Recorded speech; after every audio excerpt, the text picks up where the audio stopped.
Olá pessoal, tudo bem? Então na aula de hoje nós vamos falar, sobre os impactos ambientais nas áreas rurais, E aí, em relação às áreas rurais, a gente vai perceber o seguinte: com o aumento da população na área urbana, a produtividade na área rural ela teve que aumentar, para atender essa demanda da população da área urbana. E o que acontece com isso?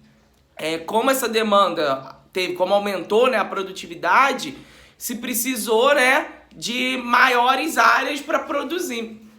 E aí o que acontece? Várias áreas florestais tiveram que ceder espaços, para a produção agrícola, e com isso vários impactos aconteceram na área urbana, na área rural, O que ocorre é aquilo que a gente já vem falando com vocês há algum tempo, é que a gente não pode entender, que a área urbana e a área rural estão separadas, porque uma está ligada à outra. O caso, por exemplo, de alguns impactos ambientais na área rural estão relacionados com o aumento, de pessoas na área urbana. Isso justamente demonstra como um espaço está interligado ao outro. E aí, então, em relação, a esse aumento da produtividade, a gente vai ver, que se utilizou alguns tipos de insumos para se desenvolver e aumentar essa produtividade, como, por exemplo, o uso de sementes selecionadas, o uso intenso de agrotóxicos e fertilizantes, a própria mecanização do campo, isso tudo causado graças à Revolução Verde, que movimentou, que desenvolveu vários sistemas para poder conseguir aumentar a produtividade, porém, tinha o intuito de tentar acabar ou pelo menos mitigar a fome no mundo, algo que de fato não aconteceu. A única coisa que ocorreu foi justamente a continuar concentrando a produção agrícola em determinados locais, nas mãos de países mais desenvolvidos. E aí a gente vai ver, que um dos impactos mais marcantes no espaço rural é a questão do desmatamento.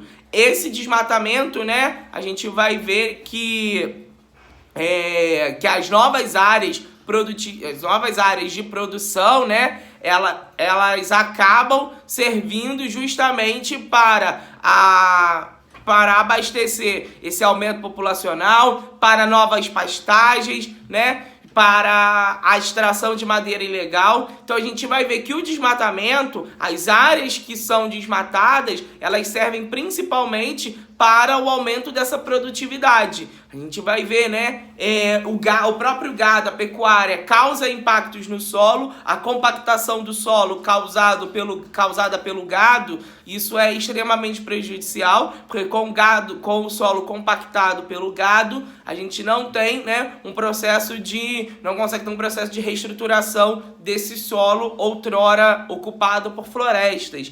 A própria poluição do solo está relacionada com o intenso uso de agrotóxicos, Justamente porque a gente vai ver que esses agrotóxicos e fertilizantes, quando entram em contato com o solo, à medida que vão infiltrando, vão contaminando esse solo. Quando a água da chuva entra em contato com esse solo contaminado, escoa para dentro dos rios, ela leva esses fertilizantes, esses agrotóxicos que já estão contaminando o solo para dentro dos rios. Então acaba sendo um ciclo, Eu não tenho algo restrito a uma questão. Eu acabo tendo esses impactos extremamente relacionados entre si.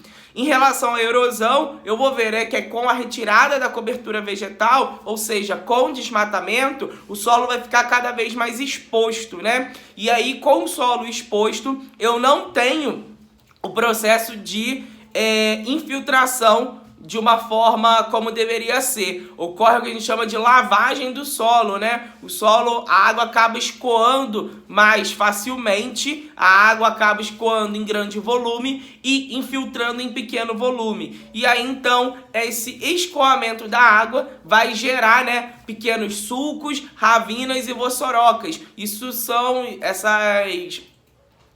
essas causas são extremamente prejudiciais, essas consequências são extremamente prejudiciais para o meio ambiente, né? Esse processo de erosão acabam danificando o solo e também danificando também as casas, as moradias que tem ao redor dessa localidade, né?